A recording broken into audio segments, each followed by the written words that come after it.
Hello and welcome to Corgi range launch review. I'm just going to do a quick talk through of the releases in this catalogue. There are 5 in total, which may seem a little bit disappointed, but it's pretty much standard for what Corgi have been releasing nowadays. However, if you've had a chance to check out on the Corgi website, David Mather, who is obviously one of the Corgi team, does a long video in terms of showing the pre-production models and what is to come, and at the very end mentions that there are a number of lines in the aviation archive that are still to sort of drop on between now and the next catalogue, because they just didn't quite make the catalogue in time, so I'm assuming the pre-pros weren't done. So buckle yourselves in. We're going to sit down and have a quick sort of talk through of each line one by one, and then tomorrow night I'll put a team together and we'll do a live over on Instagram and have our thoughts. So first up is AA33423, which is a Sikorsky SH3A Sea King, a HH of HS2 Golden Falcons on the USS Hornet during the Vietnam War, specifically in 1967. I was made aware of this prior to release. I'm pleased to say that one of our own, our Australian chum Christian Oakley, played a part in the design and research of the scheme of this. And I have to say, it's the first time we've seen a Sea King for a number of years in the archive. We've been sort of stuck with Chinooks and a few other bits and bobs like Wessex and whatnot. So it's great to see this one return. Also, being a Vietnam theme, I'm sure there'll be a number of different people who'll be looking to add this to their collection, because it's sort of a big hole really that's been left with it. I think this will sell really, really well. And of course, this aircraft as well has a great history. Being lost in combat in 1967 as well. So honouring the pilots and crew who flew these big old aircraft into really, really hostile conditions in North Vietnam, and sometimes didn't come back. So I really believe this is a great addition to the aviation archive. A nice green and brown sort of jungly scheme, and I think something that's not been done before. And I really do believe this will probably sell out on release. The first of the World War II releases is AA27708, which is of course a North American P-51D Mustang, representing the scheme Jersey Jerk from the US Army Air Force, 9th Air Force, Major Donald Strait. And of course, for those who live in the UK and around that and would have attended air shows last year, you would have seen this absolute beauty on the scene. Arguably the best schemed Mustang in Europe, and certainly one of the finest examples I've seen fly out and about. And I think it's a really nice thing to do as well, obviously with the loss of Richard Grace, the man who was behind obviously not the restoration as such, because the aircraft was already restored, but the application of the scheme air leasing at Sywell, and of course obviously lost his life unfortunately due to cancer in October last year. I was on to Corgi and Michael in particular about doing this scheme as soon as it broke cover last summer, and actually I think the turnaround has been remarkably quick. Corgi usually have sort of a 3 or 4 year plan to land aircraft and schemes, and sometimes they find it very difficult to break that cycle, and they've managed to do that. And seeing an aircraft that's out and about on the air show scene, or the UK air show scene in particular, is really, really, really good, and should sort of hopefully sell out again upon release. A little bit of history around the aircraft. Donald J. Strait arrived in England originally flying P-47 Thunderbolts, and then converted to the P-51D. He finished the war with 10.5 confirmed aerial victories. 13.5 aerial victories. And he got 10.5 of these in this aircraft.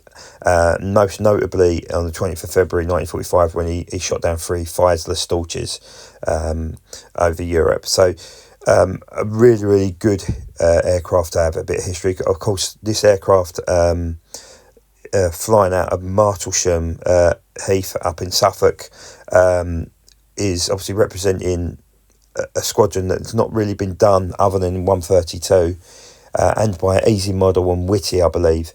So it's a new sort of scheme, a fighter group to put onto your collections, and hopefully it will come across really nice. Just a point of note, speaking to Gary prior to doing this video, he did point out that the blue is rather light on the pre-production example, but David does point out there's a number of different changes to be made to this aircraft before it goes on to sale. So yeah, looking really, really good. Really excited to add this to my collection. Certainly a must for me.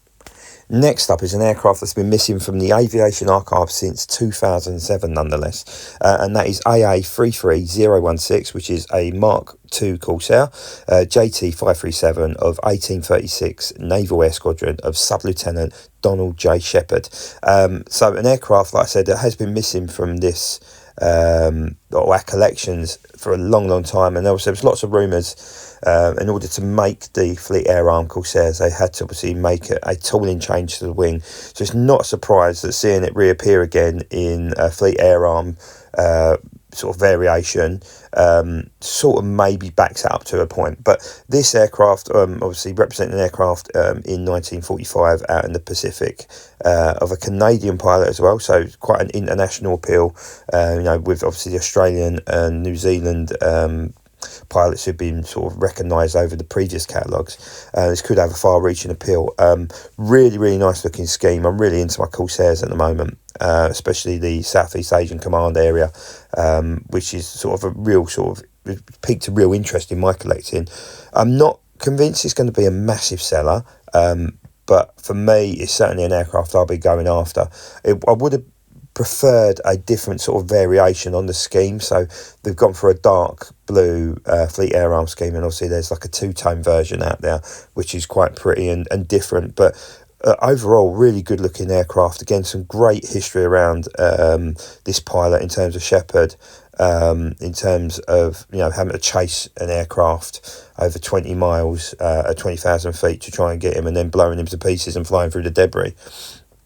Which wouldn't have been an easy thing to do, trying to come back to a carrier in the middle of the Pacific. So, it's something certainly that, I think will pique a lot of people's interest. And of course, Shepherd made his first operational sorties, when trying to sink the German battleship Tirpitz in 1944 as well. So a good bit of history to the pilot herself before he went out to the Far East as a very young man, who would have been 19 years old. So again, a really nice looking release, and quite World War II centric catalogue, but certainly one I'll be looking to add. And next up in the catalogue is another UK and European airshow star, and that is the consolidated OA10 Catalina, of course, which is Miss Pickup, with code number 443915, and the aviation archive number will be AA36113. So this aircraft, of course, is based at Duxford. For those who have followed the page, you would have seen me attempt to code 3 one of these. I did an okay job, but not a perfect job, so I'll certainly be adding this to my collection. It's great. This will be representing the aircraft in its wartime guise. For those who don't know, if you do try and do a code 3, you get sort of a decal set with 2 sets on. So the wartime guise Miss Pickup had the serial and the nose art aft of the sort of cockpit, while the airworthy version at Duxford has it sort of forward of the cockpit in a little bit of a larger sort of size. I don't know the logic behind that. I guess it's to make it more sort of noticeable to the crowds in terms of doing pictures and whatnot, because it's sort of a little bit hidden slightly aft of the cockpit area. But again, an aircraft that's got a great history, an aircraft that was lost as well. So it ended up at the bottom of the North Sea, where it went to land to pick up a Mustang pilot, and 2 German Me-262 strafed it whilst it was on the water, and unfortunately, obviously, it sunk to the bottom as well. So a great tribute to, again, a set of pilots who I guess sort of sometimes get overlooked during the campaign. And again, I think it raises awareness to an airworthy example that we're trying to keep in the air in this country, and the people running it are doing a brilliant job. So expect to see this on the Catalina Society's stall at Duxford, I hope, and give them a follow and try. If you get a chance to get on board it, I've certainly sat on it when it landed at North Weald a few years back. It's a great experience. So give it a follow and hopefully add this to your collections. So, the fifth and final release on this catalogue is the Focke-Wulf F190A Black One of 2/JG54 of the famed pilot Oberleutnant Otto Kittel, who was renowned as being the high scoring ace who lost his life during World War II. A phenomenal amount of kills all on the Eastern Front, most notably being 94 of them against IL-2 Sturmovix of his 267 aerial victories, which is an astonishing amount of victories, of course, and a scheme that's never been done, which is which David, who when doing the video, sort of touches upon. And of course, for those who do follow sort of air shows across the world, there's a scheme very similar to this flown in America at the Flying Heritage Collection at Seattle. Obviously a different pilot. It's got an A on the fuselage rather than Black One, but again, a scheme that's not often covered. I believe there's a Flying Mule example out there which is relatively similar in the colour scheme of things, but this it hasn't been seen a lot over the last few years, the FW190. Lots of talk around Adora being tooled, which is unfortunate, but it certainly hasn't been released as yet if it has. But I think this will sell really, really well because, again, the history of the pilot who lost his life right at the tail end of World War II in early 1945, after getting his 94th kill on the Sturmovik. So I really believe this is a really strong release, and I expect this one to sell out really, really well. The Flying Mule example is really tough to get now, and a lot of the reason behind that is because of the type of scheme it is. It's a very eye-catching scheme for a Focke-Wulf 190A. And I again will certainly be adding this to the collection along with the other 3 World War II examples, because I'm a bit of a World War II nut.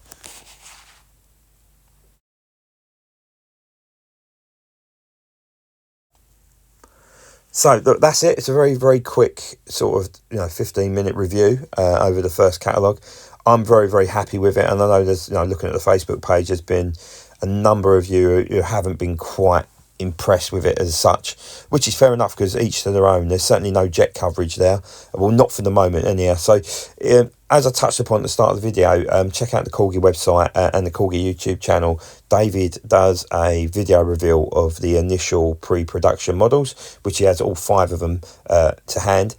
He does touch upon at the end of the video that there are a number of aviation archive releases that will join the collection prior to the new catalogue, which is released in April, which will be obviously the second of 3 for 2025. So we do have some other bits to look forward to. I've not had my hands on the actual catalogue yet, so there may well be a new tooling announced within that. Of course, we've got the ME410 to come as well at some point this year. So quite a bit of excitement from my point of view, but then I'm World War II fanatic. There's others out there. If you cover World War One, there's nothing. If you wanted the 148 jet, there's nothing. The helicopter fans and Vietnam fans have been catered for, but that's about it. So, for me, 5 very strong releases. I can see all 5 of them selling really, really well. The fact that 2 of them are airshow performers, I think, is fantastic. It's great to see an old tooling released again. Similar to the Swordfish and the Canberra in the last year.